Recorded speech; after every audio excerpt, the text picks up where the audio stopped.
If, we're going to get back now to verse 10. Now, if you guard my commands, you shall stay in my love. So now it tells you, in case you don't know what staying in my love really means, he says, if you stay in my commands, that's what I'm talking about. He says it very straightforward. If you guard my commands, you stay in my love. Because the previous verse, he says, as the Father loved me, I've loved you also, stay in my love. Well, what does that mean, stay in my love? I mean, I already told you, but now the verse makes it even more clear. He says, this is what I mean, in case you're wondering. If you guard my commands, you shall stay in my love. He says, it's the same pattern, though. Even as I guarded my Father's commands and stay in his love. So now he says, I have loved you as the Father has loved me, and I'm going to tell you what that looks like. He commanded, which is his love language, and I did what he said. Okay? I commanded you, and you do what I say. And so that's the love language, guarding, and it always is still guarding the Father's commands. It's not like each one's making up their own commands. It's still the Father's commands. But the fact that Yeshua taught them and the students listened, that's staying in his love. If I'm doing the same thing and you listen, that's staying in my love, but it's also staying in his love going up the chain because it's not my stuff, it's his stuff. It shouldn't be my commands. It's not stuff I'm making up. This is still helping you understand this is what the Father is esteemed by your obedience and guarding his commands. All right? So we're not adding anything new to this. Verse 11.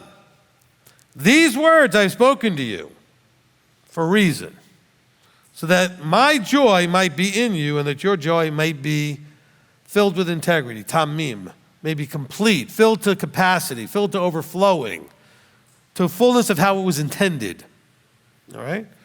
Now, by the way, for those of you, and I've said this every time, but in case you're hearing for the first time, this is the same as in Matthew, where it talks about in 5:19, and it talks about, I didn't come to destroy, but to fulfill. So if that word fulfill in Matthew means do away with, this word does too, and you have no more joy. Okay, let's not play word games, okay? It means the same thing here as there. There, it doesn't mean done away with, neither does it here. It means to bring it to the fullness of what it was supposed to look like. I came to show you what full Torah observance looked like. Not to destroy it, but to show you what it looks like when it's done to the fullness. And he said, I came so that you might have my joy. And he has joy beyond we could even think. So that your joy. Remember, we already talked about love, now he's talking about joy. Fruit of the Spirit, love, joy. He also says, my peace I give to you. Love, joy, peace. There's a pattern there. He has it. He wants you to have it just like he has it. Where did he get it from? His Father, because his Father has it and gave it to him and wanted him to have exactly what he had. He said, these words I've spoken to you so that my joy might be in you and that your joy might be complete. Not done with, but complete. So filled to the capacity that it could. This is my command, verse 12, that you love one another as I have loved you. Now, bear in mind, though, the Christians, churches out there will come back to you and just start in verse 12. This is my command, that you love one another as I have loved you. And they're only going to be thinking of what's the word they're going to be thinking of, how they were loved.